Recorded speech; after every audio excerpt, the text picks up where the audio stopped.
Hi there, welcome back. This is Junie. I'm coming back with my trout tackle bag. I am going through all my tackle right now, getting it ready for the year. So I'm going through the bags and my boat boxes and just seeing what we have and don't have and seeing what I can get rid of. Because I'm trying to downsize some of my tackle and stuff this year. So that's why I'm going through all my stuff. And plus I want to get ready for the season. So here's an Okeechobee bag that I got for $10. So it was $9.99 when I got it at Walmart. I got it about a year ago. If you were to go to buy the same bag today, it's $15.98. Why it jumped so much, I don't know. They didn't change any quality or anything about it. It just went up in price. So I'm sure it's due to, the way the economy is running, for the last 8 to 10 years, it's not been doing well. So, okay. So on the side pocket over here, I have some smaller hooks for like panfish, and they're circle hooks. And the reason I like that, because it hooks into the jaw, and that way they're easy to pull out. I also have panfish magnets, and I like these. If you've never tried these, you might want to give these a shot. Now, these work really good on trout, panfish, crappie. They work on a lot of different species of fish. I've caught bass on them and everything. And if you're like me and you have a small car too, along with a truck, sometimes I don't want to take the big vehicle out, so I want to take the smaller car, especially if I'm driving further to go fishing, because I don't want to waste all that money on gas, because gas has been expensive lately. So what I do is I get my poles that are two-piece, and I pull them apart when they're like 8 foot long, and then I wrap these around it to keep it snug because you can twist it. And you can keep the poles in there and then pull them out of the car and they don't get snagged. And you're not losing one, or you're not breaking the tip off of anything. Because, when you're in a car, you have limited space. Okay, over here is a side pocket with a mesh side. And I just stick my gloves in there. And I know a lot of people don't carry gloves, but I do. Because sometimes I catch the fish that basically have teeth, or dogfish, or just all kinds of stuff. And it's just, when you get them, you want to make sure you have some gloves, or you'll get like a gross fish that might be sick and you can see that its skin doesn't look right or something. Here is some suntan lotion and bug spray. Why, I don't understand. I see a lot of men that go fishing, they don't bring any suntan lotion. I don't understand why.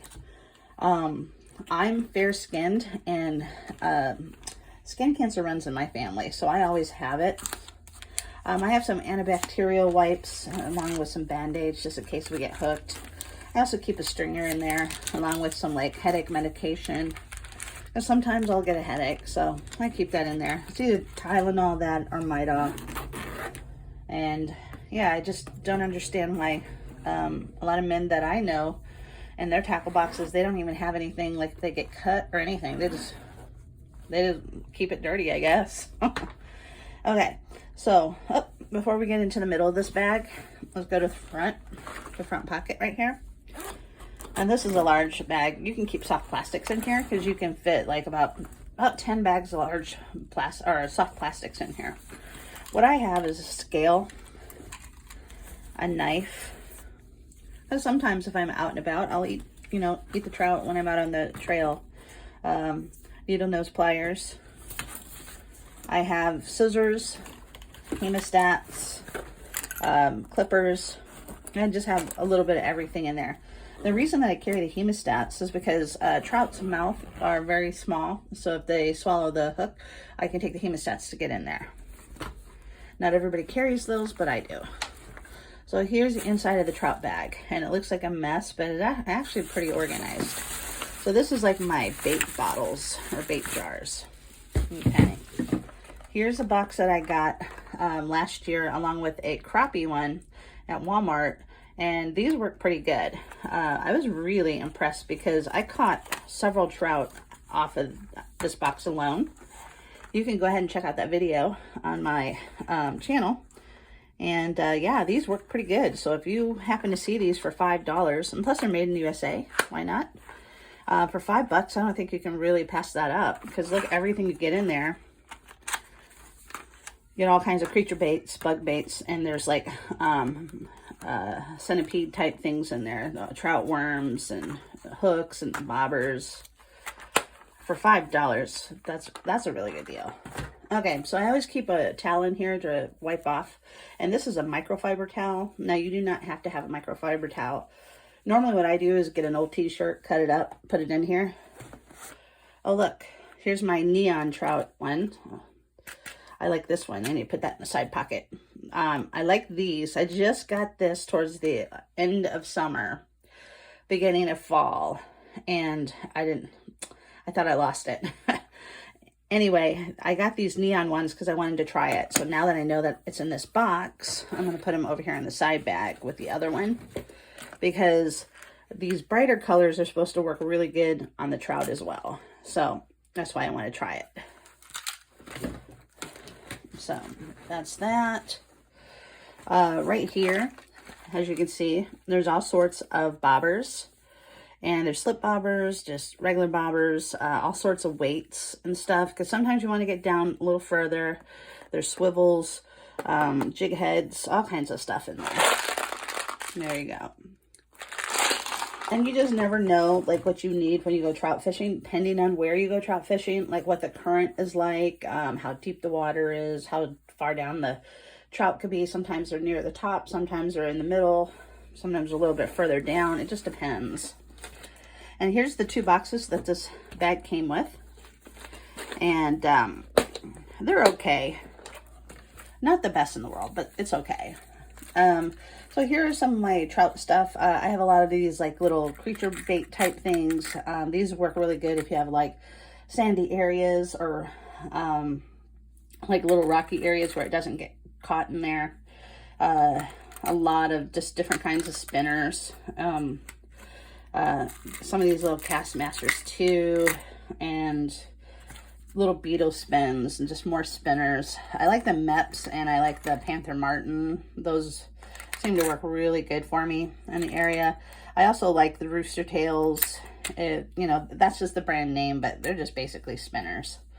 And then like these start to work towards like summertime. They like these if you're fishing. So yeah, so when you're doing trout fishing, you just really don't know what's hitting that day. Sometimes you can have a spinner and they're like green, they won't hit it. Throw out a white one, they'll hit it. Sometimes you throw out the white one, they won't hit it, and maybe they want a red one or a pink one. You just never know what they're hitting that day. So there's that. And then here's some of this. I like these Helgamites. These things are one of my favorites that you get. I get these at Bass Pro. Those work awesome. These little toads, sometimes they go for that as well. But I notice like these little creature baits, the trout really love those. And sometimes I might go to the little neighboring lake and go for some crappie and walleye, whatever's over there. So here's some trout worms, and I really love these. If you've never tried these mouse tails, I mean, it's not real mouse tails, it's just what they're called. These are really good for trout fishing, but they're getting harder to find. I don't know why they're so hard for me to find in my area, but they are. So I don't know if it's not that popular anymore to use those or what, but I like them. Then I keep a book. So this one right here is for the Great Lakes, because I do a lot of fishing in Illinois, Michigan, and Indiana. So I always try to keep what's legal. And so yeah, that's basically all I really kind of carry in here for like terminal tackle. Let's kind of get some of this stuff put back, and I'll show you what's in that bag. So over here, big old Bass Pro bag that I have. And I carry a lot of like jar baits like this, like the pellets. I like these, but I think the dough bait is probably one of my favorites. If I don't mind getting my hands dirty, that's nice. If I do, I go for these little ball ones, and I get these in all different colors, and the same with the bait. And I got a lot of these baits on clearance at the end of the season for $2. So that's a pretty good deal considering they're like $6, $7. And some of them I got at Bass Pro, and I paid $6, $7 for. So here's just some of the stuff in there. There's some marshmallows, trout magnets in there. Now you don't have to get glittery marshmallows, but to be honest, this color really works. And an older guy that was fishing, he taught me how to do trout fishing, and he taught me this method of putting on a marshmallow and a minnow to catch trout.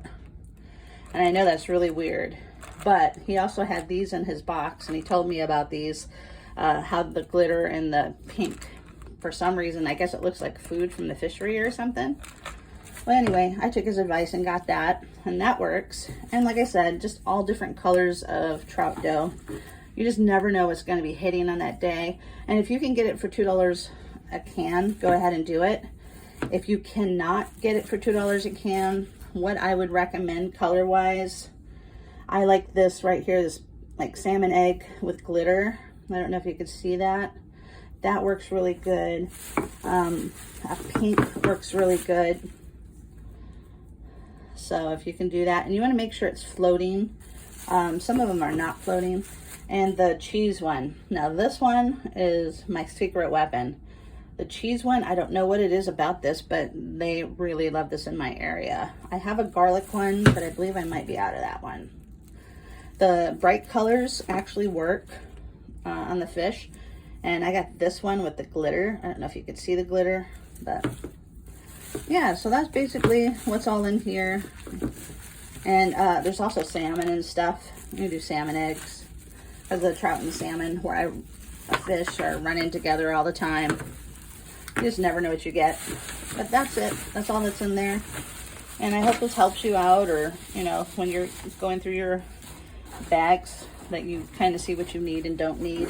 Because like if I buy like some new lures and stuff and they no longer are working for me, what I do is I pull them out and I put them in a bin. And I'm a foster parent, so I collect them and then I just give them out to my foster kids and let them play and see what they like.